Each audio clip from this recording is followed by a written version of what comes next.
హైకోర్టును ఆశ్రయించిన phone tapping నిందితుడు ప్రణీత్ దర్యాప్తు అంశాలను మీడియాకు లీక్ చేస్తున్నారన్న న్యాయవాది. అంతర్జాతీయ డ్రగ్స్ స్మగ్లర్ స్లాన్లీ కేసులో మరొకరు అరెస్ట్. గోవా నుంచి నగరానికి ఓక్రా తరలింపు, 14 రోజుల రిమాండ్. ఆర్పీఎఫ్ పోలీసునంటూ అందరినీ నమ్మించిన మాళవిక అరెస్ట్. జాబు రాకపోవడంతో పేరెంట్స్ కోసం నకిలీ పోలీసు వేషం. షామీర్పేట్ సెలబ్రిటీ రిసార్ట్లో కాల్పుల కేసులో ట్విస్ట్. కూతుర్ని కిడ్నాప్ చేసేందుకు యత్నించారని తల్లి ఫిర్యాదు. సికింద్రాబాద్ కంటోన్మెంట్ బీజేపీకి షాక్. కాంగ్రెస్లో చేరిన ఎమ్మెల్యే అభ్యర్థి గణేష్ గుప్తా.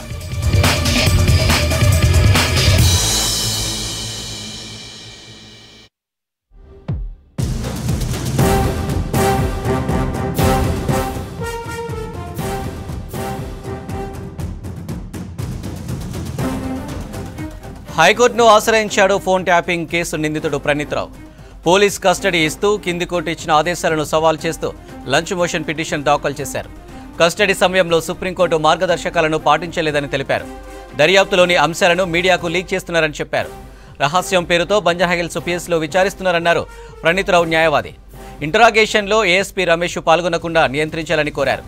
ఇప్పటికే సమాచారం అందించినందుకు కస్టడీ రద్దు చేయాలన్నారు. ప్రణీత్రావు న్యాయవాది వాదనలు విన్న హైకోర్టు కస్టడీపై పోలీసుల వివరణ కోరుతూ విచారణను రేపటికి వాయిదా వేసింది. హైకోర్టును ఆశ్రయించిన ఫోన్ ట్యాపింగ్ కేసు నిందితుడు ప్రణీత్రావుకు సంబంధించిన మరిన్ని డీటెయిల్స్ సదానందం ఫోన్ లైన్ లో సిద్ధంగా ఉన్నారు. సదానందం, అప్డేట్స్ ఏంటి? అనిల్, ఫోన్ ట్యాపింగ్ కేసులో ప్రధాన నిందితుడైన ప్రణీత్రావు ఈ రోజు హైకోర్టులో లంచ్ మోషన్ పిటిషన్ వేశాడు. సో ఈయన వేసిన లంచ్ మోషన్ పిటిషన్ ఏంటంటే, యాక్చువల్ గా లోయర్ కోర్టు అంటే నాంపల్లి కోర్టు ఇతన్ని అరెస్ట్ చేసిన తర్వాత పంజాగుట్ట పోలీసులు తీసుకెళ్లి నాంపల్లి కోర్టులో అతన్ని ప్రొడ్యూస్ చేశారు. ఆ తర్వాత రిమాండ్ అనంతరం మళ్ళీ కస్టడీ పిటిషన్ వేయడంతో 7 రోజుల పాటు నాంపల్లి కోర్టు కస్టడీకి ఇచ్చింది.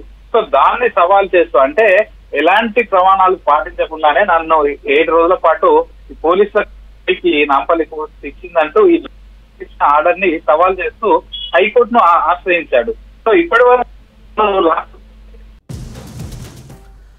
హైకోర్టును ఆశ్రయించాడు ఫోన్ ట్యాపింగ్ కేసు నిందితుడు ప్రణీత్రావు. పోలీస్ కస్టడీ ఇస్తూ కింది కోర్టు ఇచ్చిన ఆదేశాలను సవాల్ చేస్తూ లంచ్ మోషన్ పిటిషన్ దాఖలు చేశారు. కస్టడీ సమయంలో సుప్రీంకోర్టు మార్గదర్శకాలను పాటించలేదని తెలిపారు. దర్యాప్తులోని అంశాలను మీడియాకు లీక్ చేస్తున్నారని చెప్పారు. రహస్యం పేరుతో బంజారాహిల్స్ పిఎస్లో విచారిస్తున్నారన్నారు ప్రణీత్రావు న్యాయవాది. ఇంటరాగేషన్లో ఏఎస్పీ రమేష్ పాల్గొనకుండా నియంత్రించాలని కోరారు. ఇప్పటికే సమాచారం అందించినందుకు కస్టడీ రద్దు చేయాలన్నారు. ప్రణీత్రావు న్యాయవాది వాదనలు విన్న హైకోర్టు కస్టడీపై పోలీసుల వివరణ కోరుతూ విచారణను రేపటికి వాయిదా వేసింది.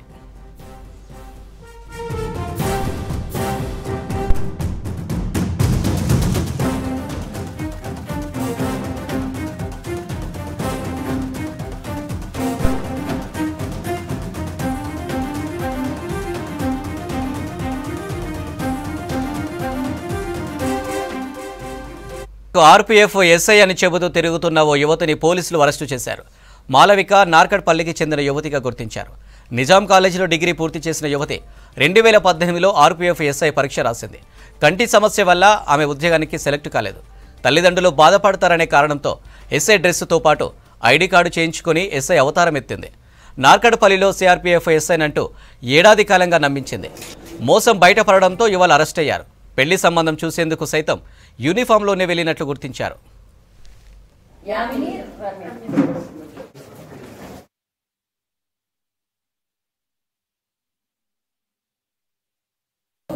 ఒక లేడీ నేను ఆర్పీఎఫ్ ఎస్ఐ అని చెప్పి తిరుగుతోంది, ఫేక్ ఐడెంటిటీ కార్డ్తో మాకు కంప్లైంట్ ఇచ్చారు.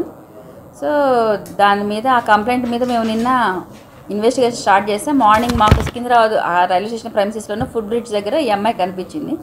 సో వాళ్ళు ఇచ్చిన కంప్లైంట్లో ఇచ్చినటువంటి ఎవిడెన్స్ ప్రకారం చూస్తే ఈ అమ్మాయి సేమ్ ఉంది. సో తర్వాత మేము మా పోలీస్ ఇన్వెస్టిగేషన్ చేసి తెలిసింది ఏంటంటే, ఈ అమ్మాయి పేరు జడల మాళవిక, 25 years. ఈ అమ్మాయి రెసిడెంట్ ఆఫ్ నార్కెట్పల్లి. ఈ అమ్మాయి నిజాం కాలేజీలో ఎంఎస్సి కెమిస్ట్రీ కంప్లీట్ చేసింది. 2018లో కరోనా టైంలో ఈ అమ్మాయి ఆర్పీఎఫ్ సబ్ ఇన్స్పెక్టర్ పోస్ట్కి అప్లై చేసుకుంది.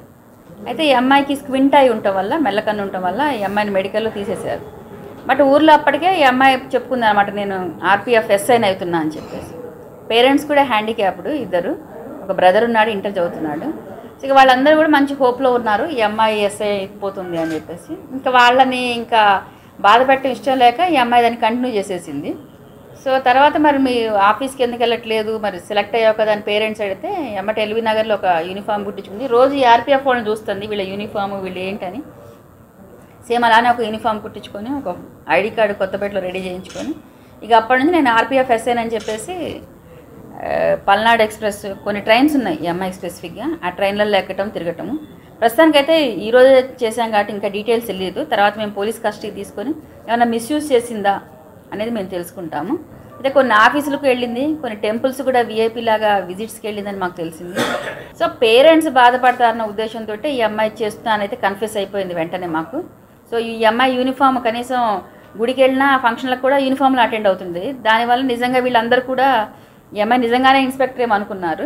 అంతేకాకుండా ఉమెన్స్ డేకి మొన్న పెళ్లి స్టేషన్ కూడా అయిపోయింది, ఈ అమ్మాయి సన్మానాలు కూడా చేశారు ఊళ్ళల్లో. మాకే ఆశ్చర్యంగా అనిపించింది. కాకపోతే చదువుకున్నది కాబట్టి ఇది చాలా డేంజరస్ ట్రెండ్. అమ్మాయికి ఉండొచ్చు ఇష్టము, బట్ దానికి ఇలా మభ్యపెట్టి ఇలా చేయటం చాలా తప్పు. హైదరాబాద్ విజయవాడ నేషనల్ హైవేపై భారీగా ట్రాఫిక్ జామ్ అయింది. అబ్దుల్లాపూర్ మేటు పరిధిలోని గండి మైసమ్మ గుడి దగ్గర కెమికల్ లారీ అదుపు తప్పి రోడ్డుపై పడిపోయింది. దీంతో వెనకాల నుంచి వచ్చే వాహనాలు భారీగా నిలిచిపోయాయి. స్పాట్కు చేరుకున్న పోలీసులు వాహనాన్ని పక్కకు తరలించి ట్రాఫిక్ను క్లియర్ చేశారు.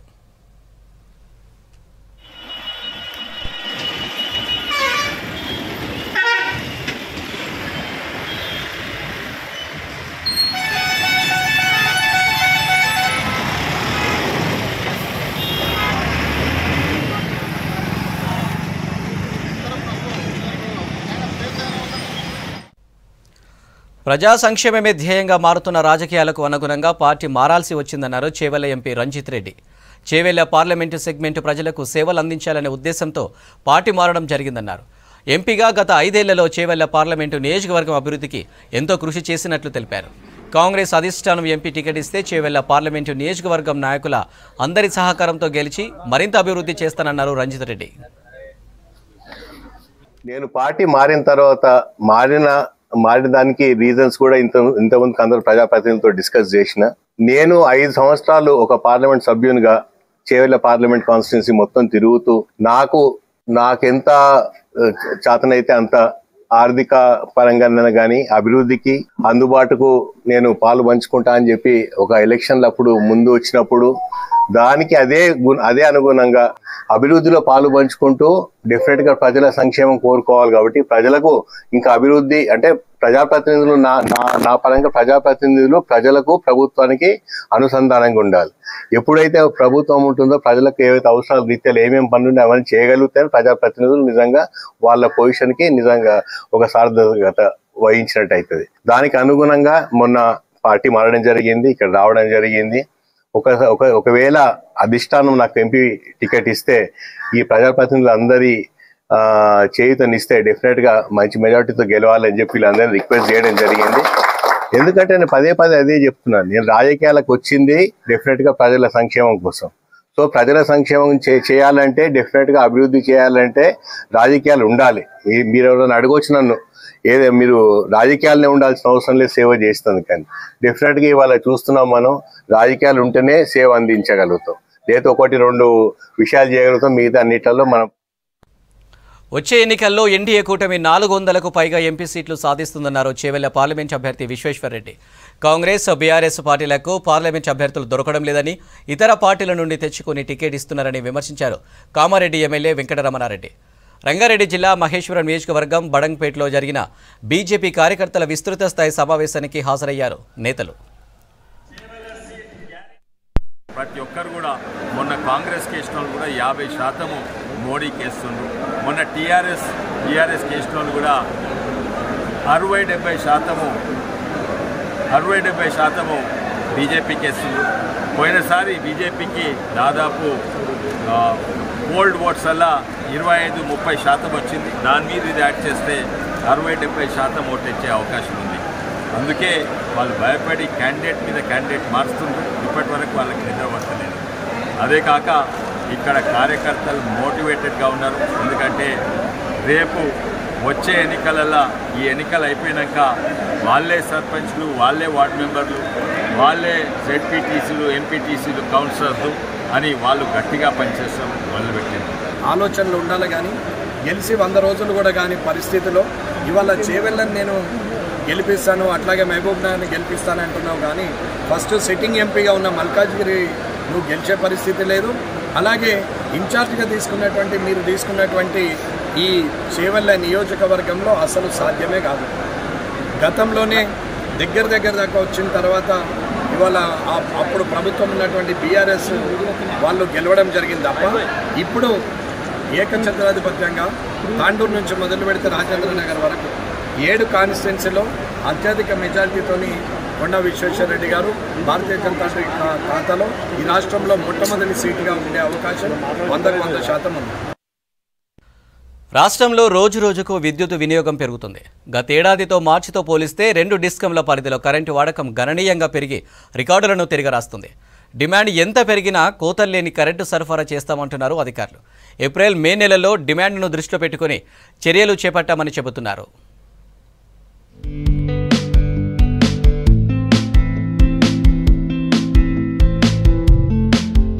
రాష్ట్రంలో ఎండలు ముదరడంతో విద్యుత్ వినియోగం భారీగా పెరుగుతోంది. టెంపరేచర్లు అధికంగా నమోదవ్వడంతో జనం ఉక్కపోతతో ఉక్కిరిబిక్కిరవుతున్నారు. దీంతో చల్లదనం కోసం ఏసీలు, కూలర్లను ఆశ్రయిస్తున్నారు. ఆ ప్రభావం కరెంటు డిమాండ్పై పడింది. దీంతో ఏప్రిల్, మే నెల కంటే ముందుగానే రికార్డు స్థాయి వినియోగం నమోదైంది.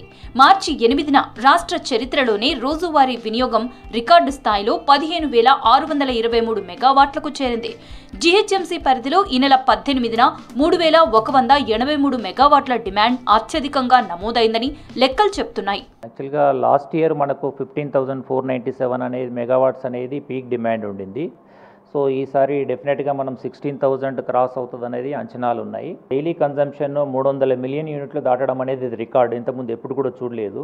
సో దానికి తగ్గట్టుగా కూడా మనం ప్రణాళికలు వేసుకొని అన్ఇంటరప్టెడ్ పవర్ సప్లై మెయింటైన్ చేయడం జరుగుతుంది.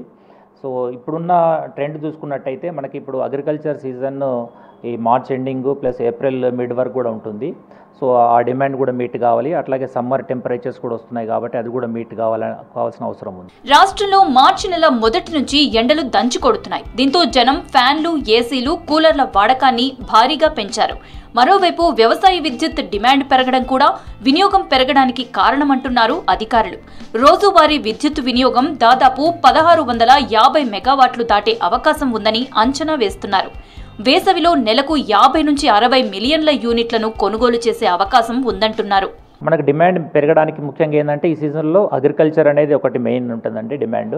అట్లానే సమ్మర్ టెంపరేచర్ రైజ్ అవుతుంది కాబట్టి టెంపరేచర్ రైజ్ అయిన కొద్దీ మనకు డొమెస్టిక్ కన్జ్యూమర్స్ ముఖ్యంగా ఏసీల వాడకము, ఫ్యాన్స్ వాడకం ఎక్కువగా ఉంటుంది. అట్లాగే కమర్షియల్ ఎస్టాబ్లిష్మెంట్లో కూడా ఏసీస్ వాడకం ఎక్కువగా ఉంటుంది కాబట్టి ఈ రెండు ఈ మార్చ్, ఏప్రిల్లో డెఫినెట్గా ఉంటాయి. సో ఆల్రెడీ మనం ఈ నెలలోనే 15,623 మెగావాట్స్ పీక్ డిమాండ్ మీట్ కావడం జరిగింది కాబట్టి డెఫినెట్గా మే వరకు 16,000 మెగావాట్స్ అయితే క్రాస్ అవుతుంది. ఇక జీహెచ్ఎంసీలోనూ కరెంటు వినియోగం పెరిగింది. గతేడాది మే 19వ తేదీన 79 మిలియన్ యూనిట్ల రోజువారీ వినియోగం ఉండగా ఈ ఏడాది మార్చిలోనే అత్యధికంగా 75.75 మిలియన్ యూనిట్లకు చేరింది. అంటే మే నెలలో నమోదైన పీక్ డిమాండ్ ఈ ఏడాది మార్చిలోనే నమోదైందంటున్నారు అధికారులు. దీనికి ముందే మనము సమ్మర్ యాక్షన్ ప్లాన్ అని ముందే ప్లాన్ చేసుకోవడం జరుగుతుంది. సమ్మర్ యాక్షన్ ప్లాన్లో ముఖ్యంగా మనం ఏంటంటే సబ్స్టేషన్లో పవర్ ట్రాన్స్ఫార్మర్స్ కెపాసిటీ పెంచుకోవడము, అట్లాగే మనకు డిస్ట్రిబ్యూషన్ ట్రాన్స్ఫార్మర్స్ ఫీల్డ్లో డిస్ట్రిబ్యూషన్ ట్రాన్స్ఫార్మర్ కెపాసిటీ పెంచుకోవడము, అదనంగా సర్క్యూట్స్ క్రియేట్ చేయడం, ఇవన్నీ కూడా ముందే ప్లాన్ చేసుకోవడం జరిగింది. కాబట్టి ఎటువంటి ఇబ్బంది అనేది మనకు అగ్రికల్చర్కి సంబంధించింది రాదు.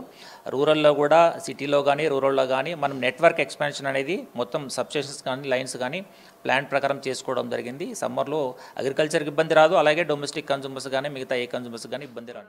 ఈ ఏడాది 3,800 నుంచి 4,000 మెగావాట్ల విద్యుత్ డిమాండ్ ఉండే అవకాశం ఉందంటున్నారు అధికారులు. డిమాండ్ కు అనుగుణంగా కోతలు లేకుండా విద్యుత్ సరఫరా చేసేందుకు అవసరమైన అన్ని చర్యలు చేపట్టినట్లు తెలిపారు. జీహెచ్ఎంసీలో డిమాండ్ ఎంత పెరిగినా తట్టుకునేలా చర్యలు చేపట్టినట్లు చెప్పారు. అదే మనం జిహెచ్ఎంసీలు మన స్టేట్లో చూసుకున్నట్టయితే హైదరాబాద్ అనేది మేజర్గా మనకు పవర్ కన్జంప్షన్ ఉంటుంది కాబట్టి జిహెచ్ఎంసీలో ఆల్రెడీ 3300 మెగావాట్స్ మనకు ఆల్రెడీ క్రాస్ కావడం జరిగింది. అదే ఈ యొక్క మే వరకు చూసుకుంటే 3800, మే వచ్చినా 4000 వచ్చినా కూడా ఆశ్చర్యపోనక్కర్లేదు. సో ఏది చూసుకున్నా కూడా సిటీలో మాత్రం ఈ యొక్క సమ్మర్ స్టార్ట్ అవ్వడానికి ముందే ఈ సమ్మర్ మీట్ అవ్వడానికి అన్ని యొక్క సబ్స్టేషన్స్లో కూడా ఈ పవర్ ట్రాన్స్ఫార్మర్స్ కెపాసిటీ కానీ అట్లాగే డిస్ట్రిబ్యూషన్ ట్రాన్స్ఫార్మర్స్ కూడా ఎక్కడెక్కడైతే లోడ్ అత్యధికంగా ఉందో అక్కడ కెపాసిటీ ఎన్హాన్స్ చేసుకోవడం కూడా మేనేజ్మెంట్ ఆదేశాలు ఇవ్వడం జరిగింది. దానికి అనుగుణంగానే ఫీల్డ్లో కూడా అన్ని చర్యలు తీసుకోవడం జరిగింది. గతేడాదితో పోలిస్తే ఈసారి సరాసరి విద్యుత్ వినియోగం భారీగా పెరిగింది. లాస్ట్ ఇయర్ 237.89 మిలియన్ యూనిట్ల విద్యుత్ డిమాండ్ ఉండగా ఈ ఏడాది మార్చిలో 308.54 మిలియన్ యూనిట్ల విద్యుత్ వినియోగం నమోదై రికార్డును క్రియేట్ చేసింది.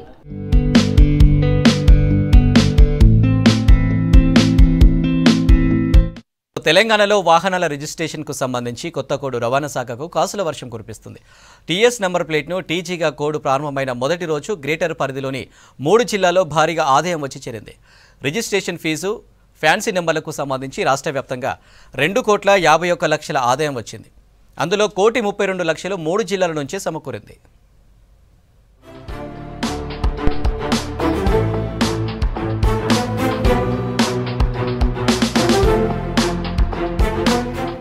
రాష్ట్రంలో వాహనాల రిజిస్ట్రేషన్ కు టీఎస్ నుంచి టీజీగా మారుస్తూ కేంద్ర ప్రభుత్వం ఈ నెల 15న గెజిట్ నోటిఫికేషన్ జారీ చేసింది. దీంతో వాహనాల రిజిస్ట్రేషన్ నంబర్ ప్లేట్ల కోసం టీఎస్ స్థానంలో టీజీ పేరుతో కొత్త వాహనాలకు నంబర్ ప్లేట్ ఇస్తున్నారు అధికారులు. ప్రస్తుతం రాష్ట్ర వ్యాప్తంగా కొత్త నంబర్ ప్లేట్స్, న్యూ రిజిస్ట్రేషన్స్ తో ఆర్టీఏకు భారీగా ఆదాయం వస్తోంది. ఫస్ట్ డే రాష్ట్ర వ్యాప్తంగా 2,51,00,000 సమకూరగా అందులో గ్రేటర్ పరిధిలో మొదటి రోజు 1,32,00,000 వరకు ఆదాయం వచ్చినట్టు ఆర్టీఏ అధికారులు చెబుతున్నారు. కేవలం 5 రోజుల్లోనే కోట్లలో ఇన్కమ్ వస్తోందని చెబుతున్నారు.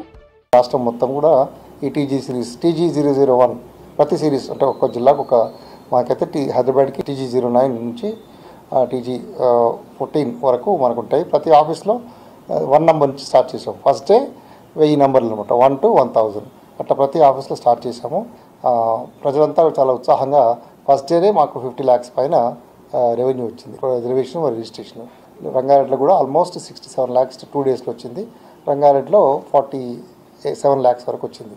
ఈ విధంగా రాష్ట్రం మొత్తం కూడా అందరూ ఉత్సాహంగా కొత్త సిరీస్ కాబట్టి మంచి నెంబర్స్ 1 కానీ 9 కానీ 99 కానీ 999 కానీ ఇవన్నీ కూడా రిజర్వ్ చేసుకుంటున్నారు. రవాణా శాఖ వాహనాల కొత్త నంబర్ ప్లేట్ స్టార్ట్ చేసిన మొదటి రోజే అన్ని కార్యాలయాల్లో టీజీతో పాటు 0001 కొత్త సిరీస్ ప్రారంభమైంది. అయితే ఫ్యాన్సీ నెంబర్లను దక్కించుకునేందుకు వాహనదారులు ఆసక్తి చూపించారు. ఆన్లైన్లో పోటాపోటీగా బిడ్డింగ్ వేశారు. ఖైరతాబాద్ ఆర్టీఏ పరిధిలో TG0900001 నంబర్కు ఏకంగా 9,61,111 రూపాయలు పలికింది. రాజీవ్ కుమార్ ఆన్లైన్ బిడ్డింగ్లో ఈ ఫ్యాన్సీ నెంబర్ దక్కించుకున్నారు.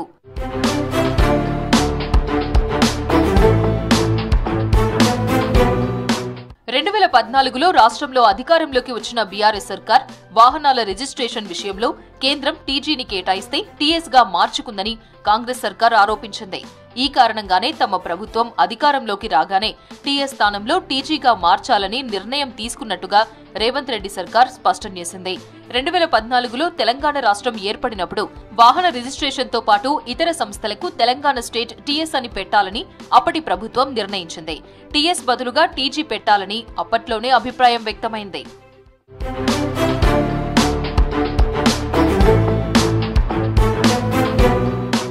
మోటార్ వాహనాల చట్టం 1988 సెక్షన్ 41లోని సబ్సెక్షన్ 6 ద్వారా కేంద్ర ప్రభుత్వం ఈ మేరకు నిర్ణయం తీసుకుంది. ఈ గెజిట్ నోటిఫికేషన్ వచ్చిన నుంచి టీఎస్ స్థానంలో టీజీ అమల్లోకి వచ్చింది. ఈ మార్పు కొత్త వాహనాలకు మాత్రమే వర్తిస్తుందంటున్నారు ఆర్టీఏ అధికారులు. అయితే ఇప్పటికే టీఎస్ నెంబర్ ప్లేట్లతో ఉన్న వాహనాలు కొనసాగుతాయి.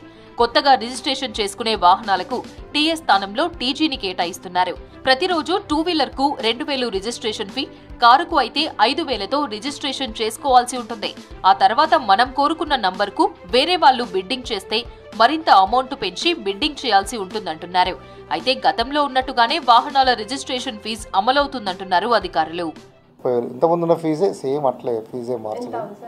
5,000 మినిమం కార్కి అయితే, 2 వీలర్కి అయితే 2,000 మినిమం. తర్వాత 8 to 1 ఆన్లైన్ కట్టాలి.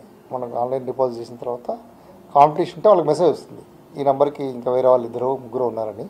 ఆ మెసేజ్ వస్తే కంపల్సరీ 2 to 4 ఆ మినిమం అమౌంట్ కంటే ఎక్కువ బిడ్ చేయాలి. అంటే ఫస్ట్ 10,000 కడితే నెక్స్ట్ టైం 10,000 పైనే బిడ్ చేయాలి to get their amount back. ఎవరైతే హైయెస్ట్ బిడ్ ఉన్నారో అతనికి అలాట్ అయిపోతుంది. రాష్ట్రంలో ఇప్పటికే స్లాట్ బుక్ చేసుకున్న వాహనదారులకు మాత్రం పాత టీఎస్ కోడ్తోనే రిజిస్ట్రేషన్లను చేయనున్నారు. మరో 15 రోజుల వరకు పాత స్లాట్లు నడవనున్నాయి. కొత్త వాహనాలు కొనుగోలు చేసిన వారికి మాత్రం టీజీ కోడ్తో సిరీస్ కేటాయిస్తున్నారు. పాత విధానం ప్రకారమే నెంబర్లకు నిర్ణీత ఫీజు ఉంటుందని అధికారులు వెల్లడించారు.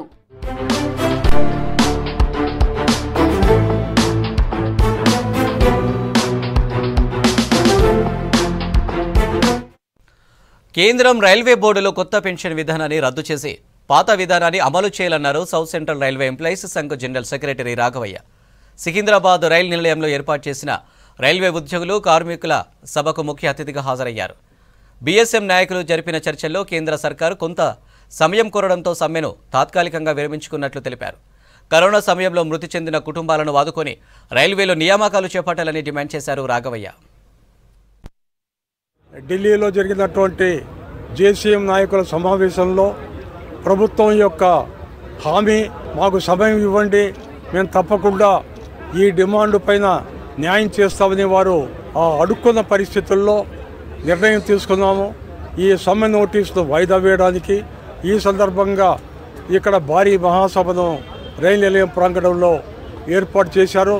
ఆ సభలో నేను కార్మికులకు ఈ యొక్క వాస్తవ పరిస్థితి చెప్పాను. అదే క్రమంలో రైల్వేలలో రైల్వే కార్మికుల కృషి ఫలితంగా 17% ఆదాయాన్ని ప్రభుత్వం పెంచుకోగలిగింది.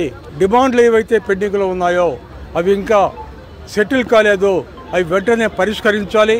తర్వాత రైల్వేలు కీలక వ్యవస్థ, రైల్వేల్లో తొందరపడి ప్రైవేటీకరణ, అవుట్సోర్సింగ్, కాంట్రాక్టరైజ్ చేస్తే రైల్వేలు కుప్పకూలుతాయి. కనుక నేను ప్రభుత్వాన్ని హెచ్చరిస్తున్నాను, ఇలాంటి మీరు అడ్వెంచరస్ యాక్షన్స్ తీసుకోవద్దండి, మాతో సంప్రదించండి, మేము చక్కని సలహా ఇస్తాము. ఇంకా ఎఫిషియన్సీ పెంచడానికి ఈనాడు వందే భారత్ రైళ్లు మా ఇంజనీర్లు, మా స్కిల్డ్ ఫోర్స్ మన పెరంబూరు ఇంటిగ్రల్ కోచ్ ఫ్యాక్టరీలో కానీ ఇంకో చోట కానీ తయారు చేస్తున్నారు. కనుక ఈ యొక్క ఎఫిషియన్సీని మీరు గుర్తించాలా.